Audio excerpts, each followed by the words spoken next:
Rose grafting seedling cultivation. From the perspective of the entire biosphere, the world is a vast and complex ecosystem, where life is constantly continuing and developing. The law of nature is that you get what you sow. However, with the continuous development of science, grafting is becoming increasingly important in plant breeding. Plums can also grow on apple trees. And now, let's experience the charm of plant grafting. Having appreciated graft plants, today we will talk about what grafting is. Grafting seedling cultivation is an important method of garden plant breeding technology. It is a method of artificially combining branches or buds with another plant body that has excellent traits and through healing and growth, forming an independent and complete individual seedling cultivation method. The branches or buds used for grafting are called scions, while the plants that receive scions are called rootstocks, and the seedling cultivated by grafting methods are called grafted seedlings.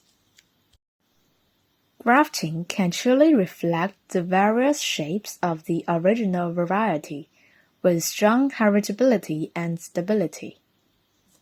One of the most widely used methods of rose propagation is grafting. Some rose varieties have small numbers, attractive colors, and weak root systems, resulting in extremely slow growth.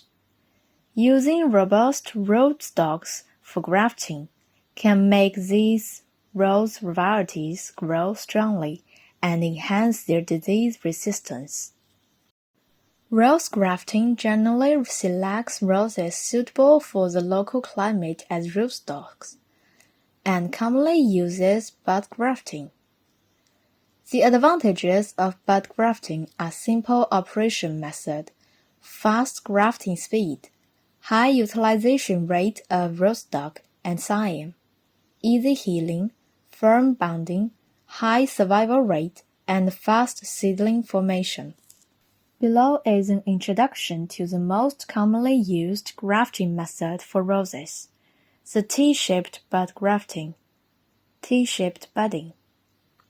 The T-type budding time is generally from June to October, with an average temperature of around 20 to 25 degrees centigrade being the best.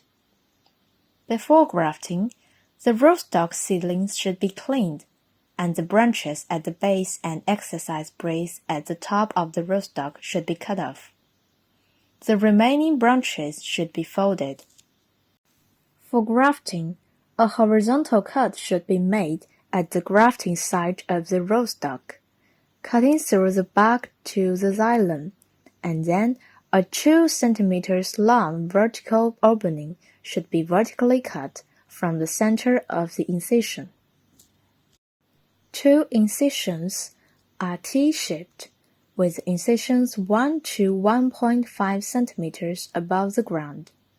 Then hold the scion upside down, select plump and undeveloped buds, cutting to the branches at a distance of 0.5 cm to 1.0 cm above the buds, reaching deep into the xylem. Cut from top to bottom to 0.5 cm to 1.0 cm below the buds to obtain shield-shaped buds with a small thin layer of xylem. Peel off the xylem, leaving only the cortex, with petioles and axillary buds. Use a grafting blade to open the T-incision on the rootstock.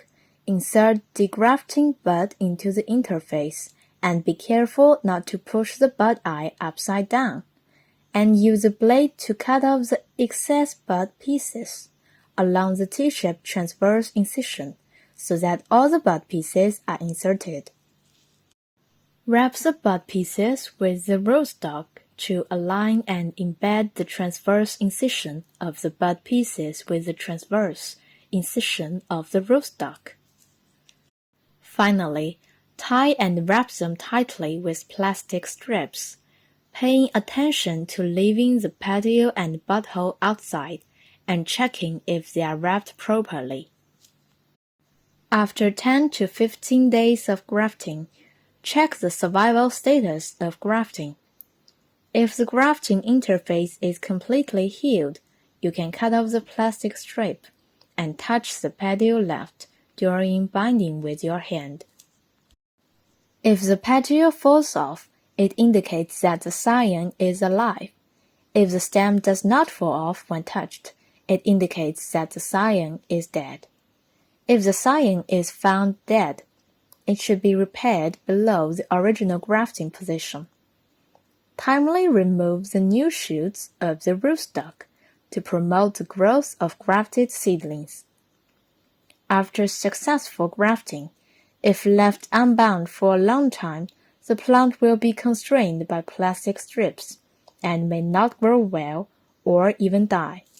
When the grafted seedlings grow to 30 to 40 centimeters, cut off the rootstock from above the joint to form a complete grafted seedling. High-quality grafted seedlings, when viewed from the outside, have evenly distributed and intact root systems, well-healed grafting wounds, vigorous plant growth, sturdy and upright, free from pests and diseases, and no mechanical damage to branches and leaves. So, what are the main factors that affect the survival of grafting? There are two main points: affinity and vitality. Affinity is the key to the survival of grafting, and in grafting combinations with affinity. Vitality directly affects the survival of grafting. The rootstocks commonly used for grafting roses are roses and their variant, such as pink roses, manatee roses, Dutch roses, and Japanese spineless roses. These rose species have well-developed root systems, are resistant to cold and drought, have strong affinity for the varieties they are introduced to, and are genetically stable. In addition to the above-mentioned influencing factors, grafting personnel also need to master the necessary grafting techniques, and the grafting process should be fast, flat, neat, and tight. 1. Fast. The grafting speed is fast, avoiding peeling, air drying, or oxidation discoloration. 2. Flat. Sharpen the surface and smooth the interface to facilitate healing. 3. Neat. Form layer alignment. 4. Tight. The surface package is tightly bound. In addition to the conditions of the plant itself and grafting techniques, external environmental conditions affect the survival of grafting, such as temperature, humidity, air, and light. When grafting roses outdoors, it is necessary to choose a temperature range of 13 degrees to 32 degrees throughout the year and during the period when cambium is highly active. This condition generally occurs in spring, early summer, and September and October. The callus tissue grown from the cambium is composed of thin-walled and plump cells, which are easily dehydrated and die, which the scion to wither and die. Therefore, the junction must be tightly bound to maintain the moisture content of the tissue. During the rapid division of callus cells, inspiration is often accompanied by oxygen, which is essential. Therefore, using plastic tape to bind the joint has the dual effect of retaining water and promoting inspiration. Light shedding conditions can promote the formation of callus tissue, so it is necessary to provide appropriate shade during the initial stage of grafting. Of course, there are many methods for grafting roses, such as web grafting, cleft grafting, approach grafting, root grafting, etc. Web grafting is to cut a hole under one side of the rootstock section, and then insert the scion with 1 to 2 fully filled buds into a rootstock. Align them to form layers on both sides and tie them together. Cleft grafting is a method of grafting by vertically splitting the interface in the center of the cross-section of rootstock. Approach grafting is the process of cutting off a portion of the cortex from the stems of two plants, with roots that are easy to approach each other, so that their interfaces are tightly connected and the two sides are aligned to form layers. They are then tightly tied with plastic strips. Root grafting is a method of grafting scions onto roots, using the root system as the rootstock. Rose mailing adopts T-shaped bud grafting. When grafting, attention should be paid to the smoothness of the incision. When the rootstock is joined to the bud, the formation layer of the bud and rootstock should be aligned. When tying, the plastic strip should be tightly wrapped around the bud and rootstock. After cutting off the plastic strip, attention should be paid to observing the survival of grafted seedlings, and at the same time, the maintenance and management after grafting should be strengthened. T-shaped sprouts are easy to learn. I hope students can practice well after class and cultivate beautiful roses.